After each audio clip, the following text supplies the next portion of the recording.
મૈદરપુરા હીરાબજાર દાળિયા શેરી તથા ચદાખાડી ખાતે રાત્રિ દરમિયાન થયેલ મોબાઈલ ચોરીના 2 ગુનાના આરોપીને 2 મોબાઈલ ફોન સાથે પકડી 2 ગુના ઉકેલી કાઢતી મૈદરપુરા પોલીસ કમિશનર સાહેબ શ્રી નાઓ તથા સંયુક્ત પોલીસ કમિશનર શ્રી સેક્ટર 1 તથા નાયબ પોલીસ કમિશનર શ્રી ઝોન 3 તથા મદદનીશ police commissioner Shri E division નાઓની મોબાઈલ ચોરીના અપડત ગુનાઓ શોધી કાઢવા સૂચના આપેલ જે આધારે police inspector Shri H M. Chauhan નાઓના માર્ગદર્શન હેઠળ surveillance police sub inspector H R. Chaudhary નાઓ દ્વારા અલગ અલગ ટીમો બનાવવામાં આવેલ હતી જે ટીમો અલગ અલગ દિશાઓમાં સીસીટીવી કેમેરા તપાસી તેમજ હ્યુમન સોર્સિસ મારફતે આરોપીની તપાસ કરવા પ્રયત્નશીલ હતા. તે દરમિયાન સર્વેલન્સ પોલીસ કોન્સ્ટેબલ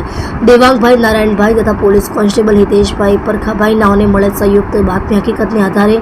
ચોરીના મુદ્દામાલ સાથે આરોપી આકાશ રામસિંહ ગુરખા ઉંમર વર્ષ 21 ધંધો બેકાર રહે હાલ મૈદરપુરા હીરાબજાર દાળિયા શેરી આશિષ ચેમ્બરના ગ્રાઉન્ડ ફ્લોર સિક્યોરિટી રૂમમાં મામા સાથે સુરત મૂળ મકાન નંબર 2 સિદ્ધનાથ ચાવર ડમરુવાડી તાલુકો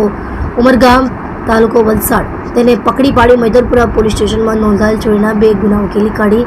કાયદેસરની કાર્યવાહી કરેલ છે. જેમાં આરોપીઓ પાસેથી રેડમી નોટ 8 ગ્રીન રેનો કિંમત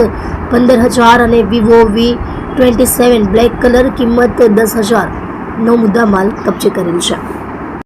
તમે જોઈ રહ્યા છો સત્યને સાથ આપનાર સત્ય સમ્રાટ ન્યૂઝ ચેનલ તંત્રી શ્રી નિલેશભાઈ પાટીલની સાથે.